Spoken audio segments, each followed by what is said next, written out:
ข้ามมาทักทายสวัสดีพี่น้องลังฝ่าฝนตอนเช้าแดดบางกีฝนตกหลังจากตกแล้วก็แดดขึ้นคือเก่านี่แม่นเด็กหน่อยหาปูหาปลาเออหาปลาไปว่าหาก้อยน้องเถาคำหุง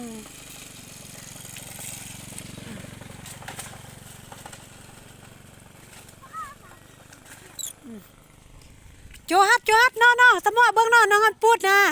รถนี่แกะเบิ้งกี่ไงมีเปาะได้อันกระนุ่นยังไงย่องได้จีนปรองเบิ้งน้อจีนกี่ตังกี่ไงไม่เวทยะไงดองเบิ้งกี่แกะไงย่องไงเด้อดองได้เบิ้งน้อได้ไงย่องได้ตำรวจนี่ก้อมได้เพราะว่า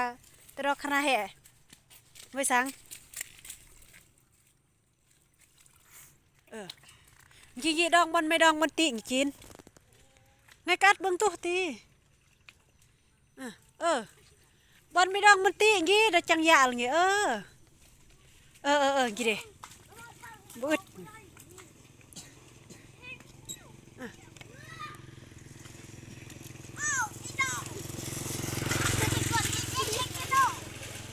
นอเด้กี่เลยดองบนกี่ก็ได้กี่เฮืองมันเนี่ยเกรงโตรย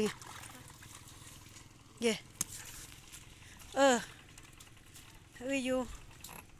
นอเลยกี่เลยไม่ได้หน่อยเกรงโตรยกินกี่กระแตไงโอ้ยจ้านี่ฮะกุยครอยปองเฮียนน้ำหอบเด้อ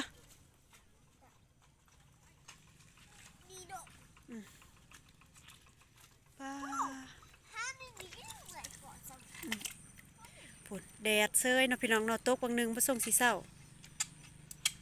เอากิน2 นิ้วสุกอยหาปลาแค่ทางพี่น้องถ้าเตะกับมาซอยอยู่ลุมพุ่นก็มีอีกลัดเอาปลาคอกี่เด็กกระแตอย่างสบายว่าสบายซอยกัน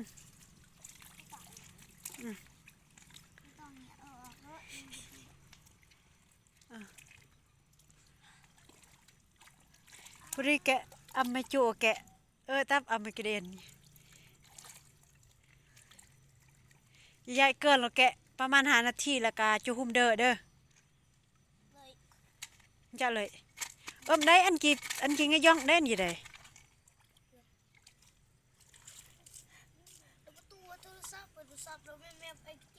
อันจะตูตันหมอตูตันเพศให้คิดตะมั่วอย่าดอกเนาะฮะดอกตะหอกองพุ่นเอาดอกหอกองสิเลหยักอะโอ้ปลาตะหอกองพุ่นโทรศัพท์ไม่แมปยี่ให้คงแท้เลยมั้งโทรศัพท์ดอกไงเอาโดนตอนในคุมเสร็จเอาโซ่ง่ายเลยนะสีขาวๆเลยหรอดโซ่ง่ายอ่ะนับเอา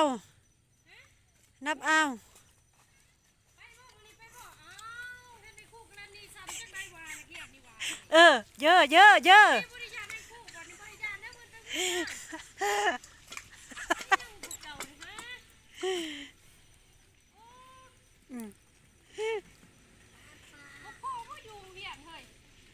หาปลาแกอำโดยโจอำโดยจัดการแกลุงลิงไก่ปวดกันนี่งี้ดิ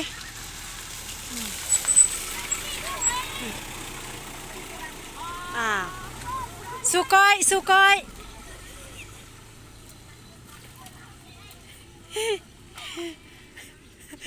ไปรอดเด้ออัคราเด้อเด้อใบสิมุดเด้อโปกอย่างนี้เด้อไม่กะละตรมอย่างนี้เด้อ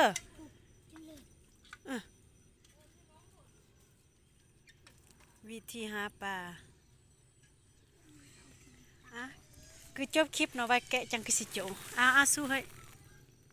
ป้าคักเป็นคักไว้น้ำน้องนะเฮืองโยดเรียวไม่ไง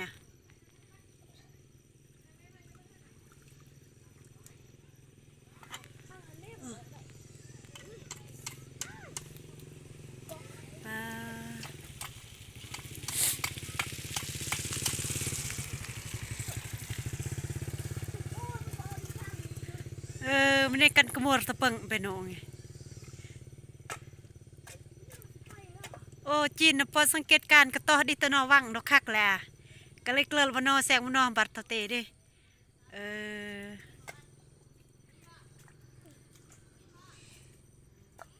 อะลุงลิงแก๊กรอเบิ่งนี่2 นิ้วไว้ยี่ไอแซงคือกันนี่ไงลุงลิงไงอ้าว มัวเยอะมัวไอ้บอลโนแอนอยู่เด้ไงน่าลุงลิงเนาะ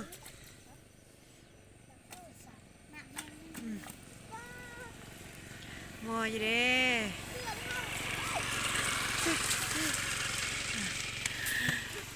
มัวสิบอลโนแอนอยู่เด้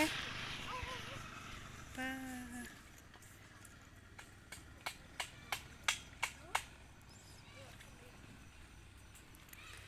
โลนึง7,000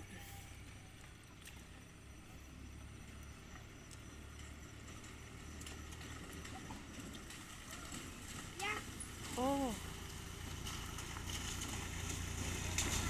เอา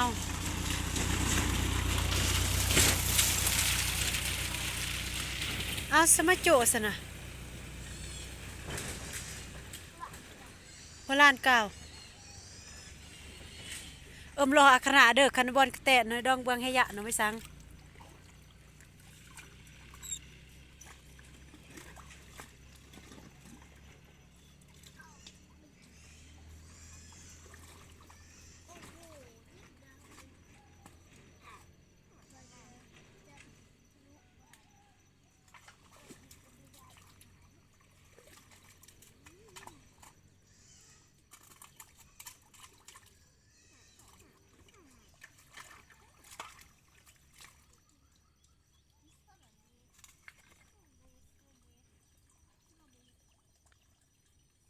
อีกโอ้คักเป็นคักดิพอว่างอันเนาะคำพุงได้จะบันกอยประจำเนาะเวลาโนหอมโนกายเกลือคือกันได้วังกระแหงเลย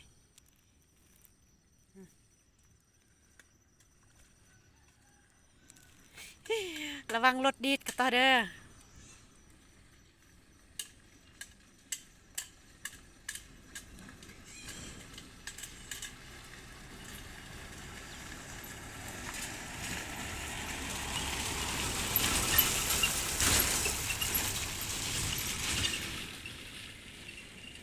นี่อัดหมดอะเกียงนตีหลอกนุ่นตี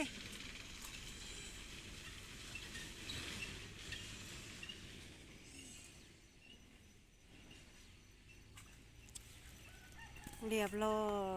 ย